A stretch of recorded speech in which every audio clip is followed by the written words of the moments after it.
زمزم کے کنویں کی ملکیت حاصل کرنے کے علاوہ عبد المطلب کی زندگی کا دوسرا اہم واقعہ ابرہہ کا بیت اللہ پر حملہ ہے۔ تاریخ میں اس کو واقعہ فیل کے نام سے یاد کیا جاتا ہے۔ ابرہہ ایک عیسائی سردار تھا۔ شاہ حبشہ نجاشی کی طرف سے یمن کا حاکم تھا۔ اس نے دیکھا کہ اہل عرب حج کے لیے مکہ مکرمہ جاتے ہیں اور خانہ کعبہ کا طواف کرتے ہیں، تو اس نے عیسائی مذہب کے نام پر یمن کے شہر صنعاء میں ایک عالیشان گرجا بنوایا۔ عرب میں اس گرجا کی خبر مشہور ہو گئی۔ قبیلہ کنانہ کا ایک آدمی وہاں گیا اور گرجا میں گندگی پھیلا کر بھاگ آیا۔ ابرہہ نے غصے میں آ کر قسم کھائی کہ کعبے کو ڈھا کر دم لے گا۔ چنانچہ وہ ایک لشکر جرار لے کر مکہ مکرمہ کی طرف روانہ ہوا۔ راستے میں عرب کے جس قبیلے نے بھی مزاحمت کی، ابرہہ نے اسے تہہ تیغ کر ڈالا، یہاں تک کہ وہ مکہ معظمہ کے قریب پہنچ گیا۔ وہاں کے لوگوں کو اپنے ارادے سے خبردار کرنے کے لیے اس نے اہل مکہ کے جانور پکڑ لیے۔ ان جانوروں میں عبد المطلب کے 200 اونٹ بھی تھے۔ عبد المطلب کو ابرہہ کی چڑھائی کی خبر ملی تو وہ خانہ کعبہ کی دیواروں سے لپٹ گئے اور رو پڑے۔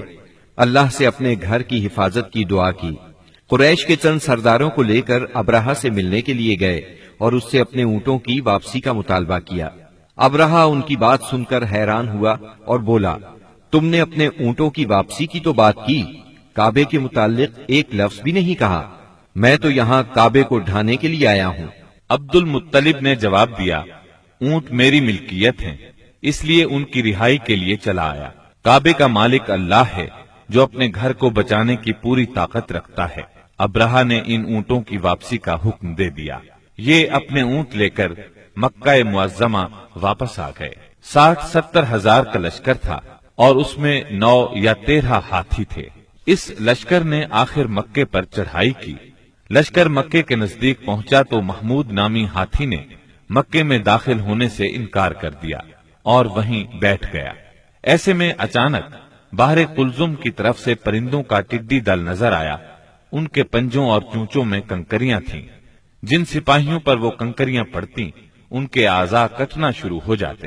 ان کنکریوں کے گرنے سے ابرہہ کی فوج اور ہاتھیوں کا جو حشر ہوا وہ بلا شبہ تاریخ عالم کا ایک نہایت حیرت ناک باب ہے۔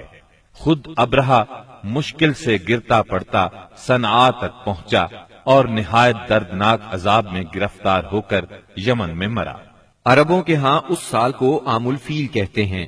ایک مدت تک یہی تقویمی سال شمار ہوتا رہا۔ قرآن کریم میں یہ واقعہ سورہ فیل میں بیان ہوا۔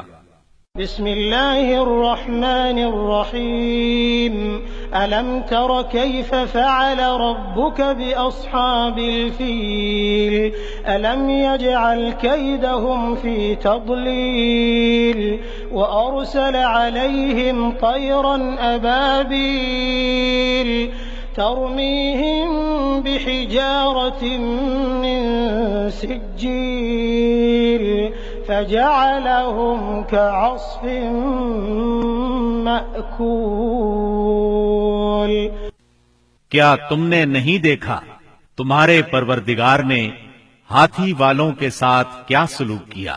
کیا اس نے ان کی تدبیر کو اکارت نہیں کر دیا اور ان پر پرندوں کے جھنڈ بھیج دیے جو ان پر پکی ہوئی مٹی کے پتھر پھینک رہے تھے؟ پھر ان کا یہ حال کر دیا جیسے جانوروں کا کھایا ہوا بھوسا۔